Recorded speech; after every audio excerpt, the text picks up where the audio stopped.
Unfolding events bring more excitement to the political arena. Vice President Professor Oshibajo is the latest on the 2023 presidential race as he takes many Nigerians by surprise with an early morning broadcast. Closer business ties and often from the south to the north through the tracks as work commences at Port Harcourt-Maiduguri rail line. Also, smile gradually replaces tears for the internally displaced in Borno and Kogi states. This is NTA News Panorama, welcoming you to a new week with lots of packages. Of course, if you stay tuned to NTA, I'm Ruth Aguele.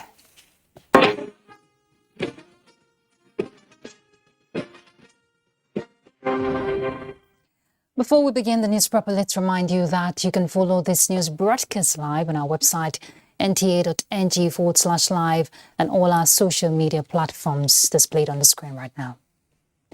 After months of speculations, Nigeria's Vice President, Professor Yemi Oshibajo, has finally declared to run for president. Let's get all the details from Jide Onifade. It is the arrival of Nigeria's star boy of politics on the starting block. It's claimed one of the several Nigerians who had expected the declaration of interest by Vice President Yemi Oshibajo for the presidential race in 2023. He is somebody that we all believed that you can give your trust and go back and sleep with your two eyes closed. Oshibajo, by extension, is a person from the northwestern part of the country because he keeps very close trust for Mr. President. After so much suspense, the declaration comes at last. I believe that the very reason why the Almighty God gave me these experiences, these insights, and these opportunities is that they must be put to the use of our country and its great peoples. Which is why I am today, with utmost humility, formally declaring my intention to run for the office of the President of the Federal Republic of Nigeria on the platform of our great party, the All Progressives Congress.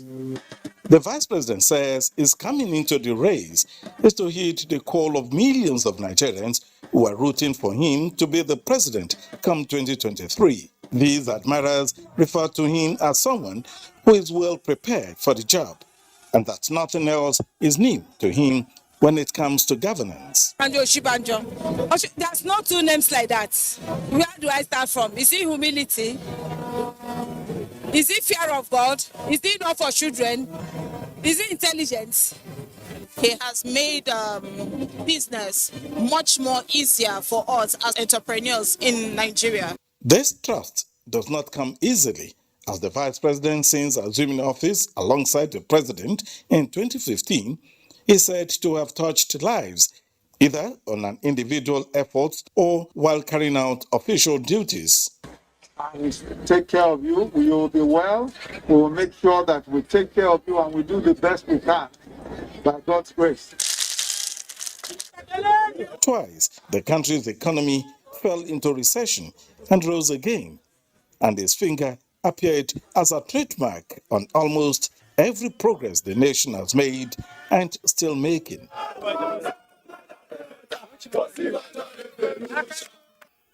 As the chairman of the National Economic Council, Vice President Yemi Oshibajo continues to work with state government towards ensuring that the people, even at the grassroots, benefit from the federal government programs.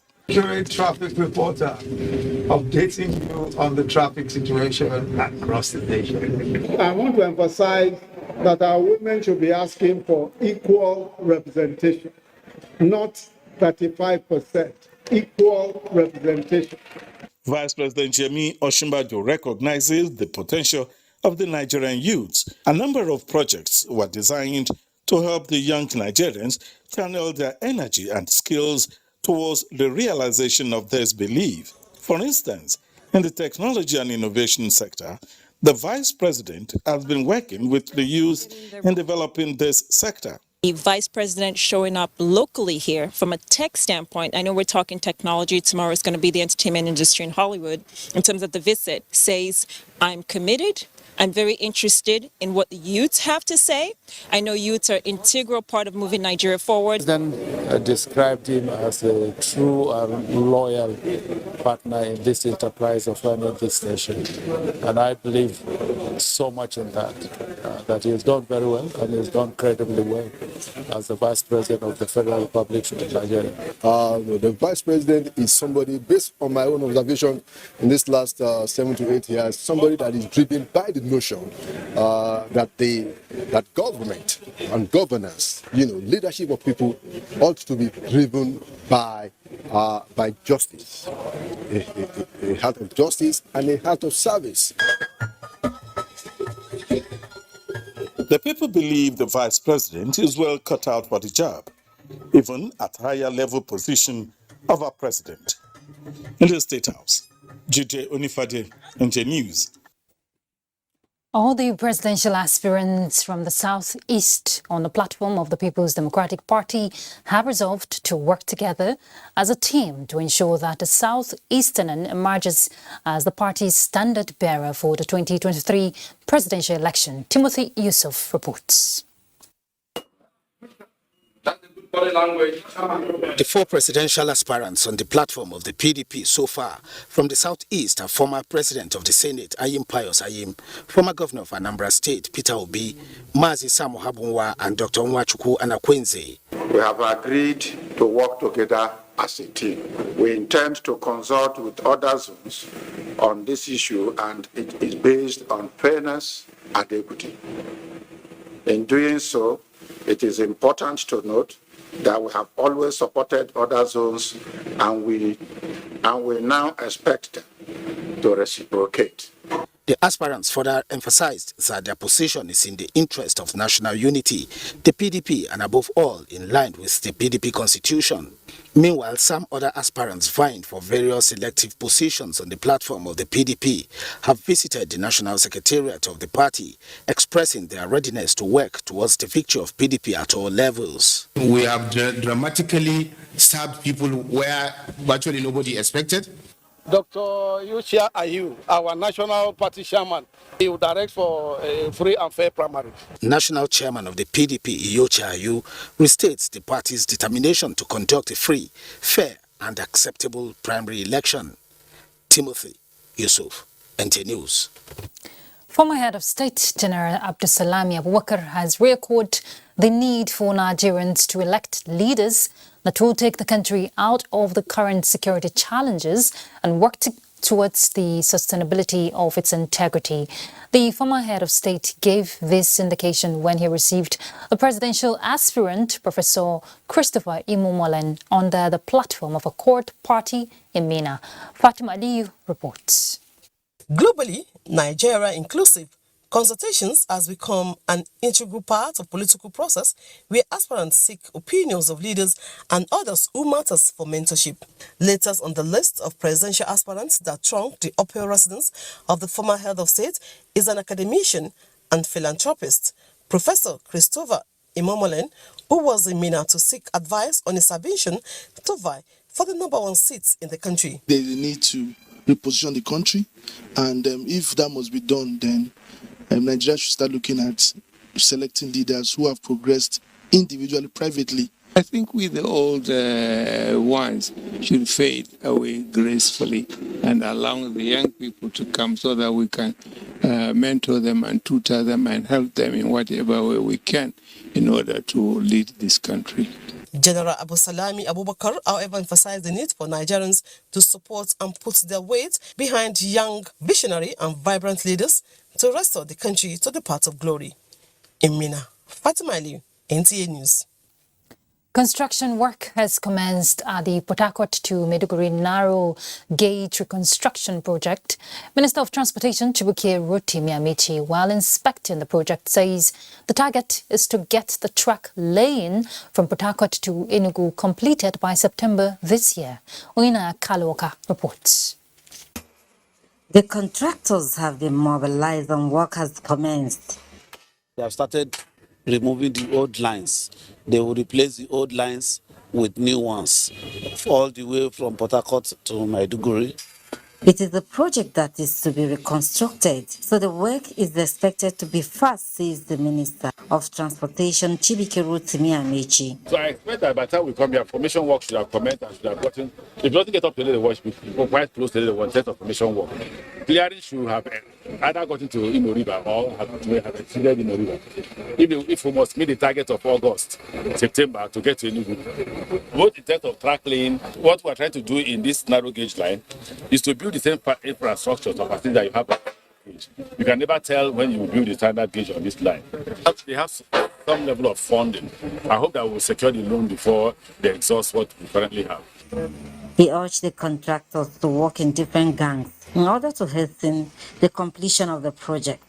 You can't stop working from Enugu. So you have a gang in Enugu, you have a gang in Port Harcourt. You're supposed to have about 3 to 4 gangs between Port Harcourt and Enugu. Yeah, actually, we have more gangs. Now we have 2 gangs here to dismount in the trucks because the station is wider, bigger. The rehabilitation and reconstruction of the Port Harcourt to Maiduguri Eastern Narrow Gauge project will link 14 states when completed in 36 months. Oyinaya Kaluoka, NTA News. With the clamour over the congestion of Apapa, Lagos port and suggestion of alternatives from eastern ports in Nigeria to ease traffic of export and import activities, stakeholders are taking the advantage to positioning Calabar Port as a major non-oil export hub in the country. Paul Aber reports that a forum held in Calabar brainstormed on the challenges and developed strategies towards achieving this feat. Export is an integral part of improving a nation's foreign exchange, and ports play a significant role towards accomplishing such tasks. But with only Tinkan and Lagos Apapa ports functioning at optimal level, while others struggle to make impact, the need to access the situation becomes imperative. This set the tone of discussion by key industry players who opine on improving the non-oil sector to contribute to the nation's GDP.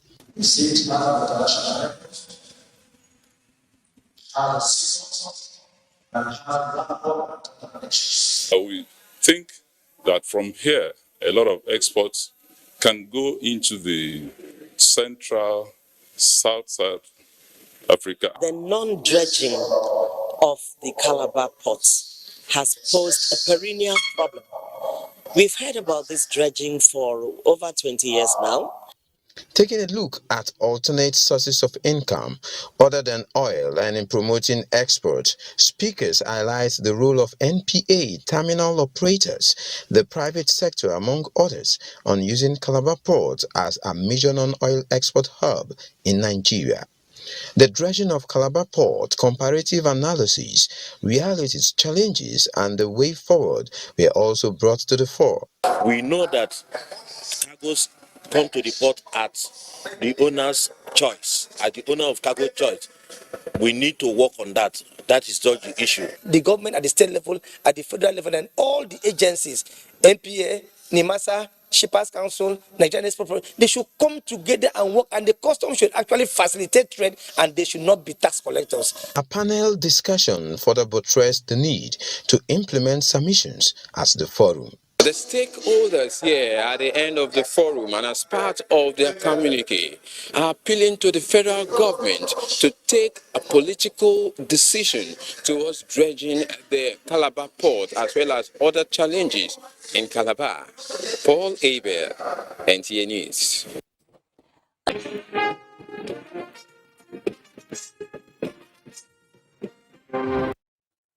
Welcome back. Despite the removal of Nigeria from the list of maritime insecurity worldwide, the country is still desirous of strengthening existing legal instruments and platform towards sustaining the progress attained so far.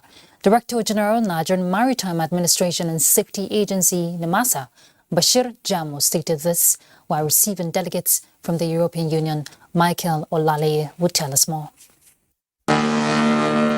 When the quest for a robust and sophisticated integrated maritime security platform started in 2017, the European Union offered technical assistance to Nigeria, covering cooperation, collaboration, communication, and coordination. Between then and now, what has actually changed is there is a sharp decline in instances of crime, and by the fourth quarter of 2022, there was no case recorded, resulting in the removal of the country from the list of highly prone piracy region. This visit by the EU Senior Coordinator for the Gulf of Guinea is to appreciate Nigeria's well-coordinated approach to promote global safe navigation and trade. Safety and security in our own waterways.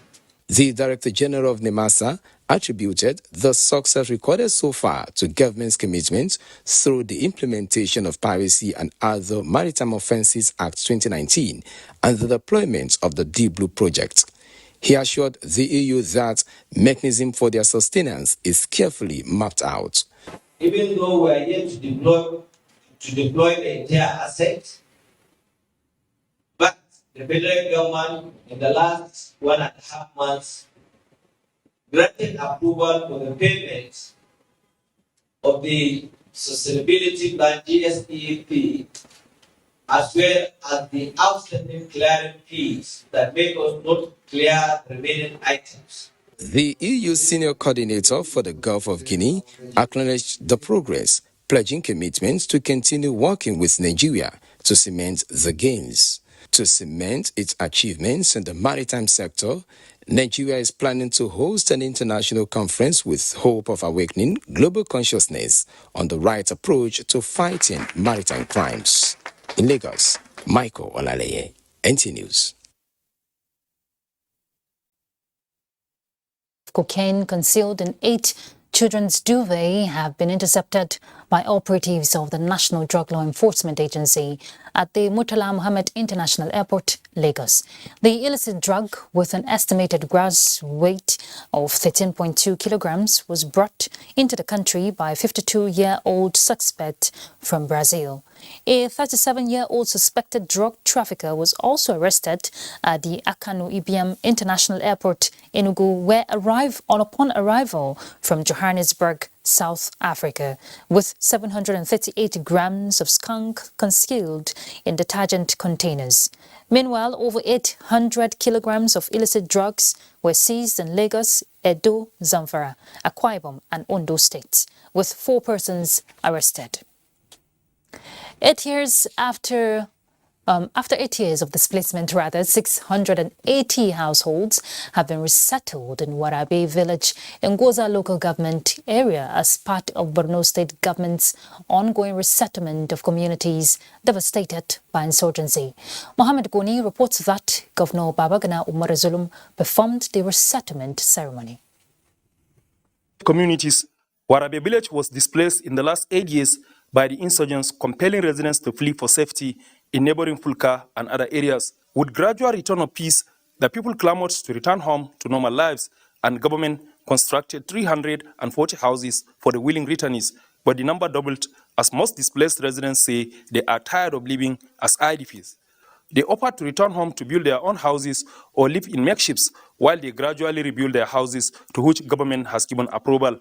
Government has now decided to provide 100,000 naira each for those that don't have housing, so that they can provide temporary accommodation for themselves, depending what government will do. And I think there is no place better than that. Senator Muhammad Alindume and member representing the area at the State Assembly, Abdullahi Buba Abacha, thanked Governor Zulum for returning people of Warabe and other displaced communities. Meanwhile, Governor Zulum has inaugurated Government Day Secondary School Pulka, constructed by the Ministry of Reconstruction, Rehabilitation and Resettlement, and handed over to the Ministry of Education to educate children within the community and other surrounding villages. Governor Zulum, who assures support to the school and provide accommodation to teachers, also charged the school principal to impart basic literacy and numeracy and operate Islamic school after closing hours. Commissioner for Education Lawan Abawo Kilbe, who described the establishment of the school as timely, said the school is well furnished and that 600 students have so far been admitted, while the member representing the area at the Federal House of Representatives, Usman Ahmed Jaha, provided exercise books to the pupils. Governor Babagana Umara also inaugurated maternity and dispensary clinic provided by the member representing the area at the National Assembly, Ahmed Usman Jaha. In Maiduguri, Mahmoud Goni, NTA News. The National Commission for Refugees, Migrants and Internally Displaced Persons has distributed food items, materials to more than 400 internally displaced persons in Ojoku, Angba local government area of Kogi State. The gesture is aimed at giving displaced persons a sense of belonging and to meet their needs, especially in difficult times. Michael Abije reports.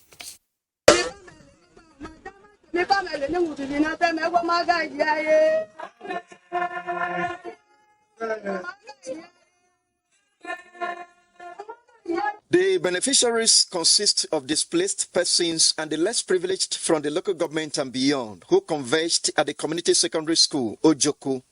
Items including rice, beans, maize, noodles, and several other household provisions were distributed.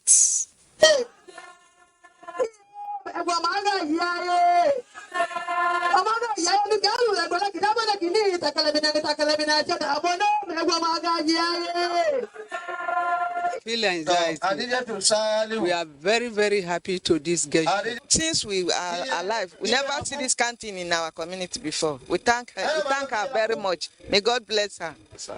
A very happy day to me and the entire community. May Almighty Allah reward her abundantly. Federal Commissioner, National Commission for Refugees, was represented by Director, Account and Finance, Abubakar Usman Gambo. I think there has been a kind of upliftment and feeling of getting succor from the little that the Commission has been able to bring out to them. This gesture by National Commission for Refugees, Migrants and Displaced Persons is in line with the President Muhammadu Buhari policy to support the poor and needy and provide succor to less privileged members of the society. From Angba, Kogi State, Michael Abije, NTA News. All right, let's talk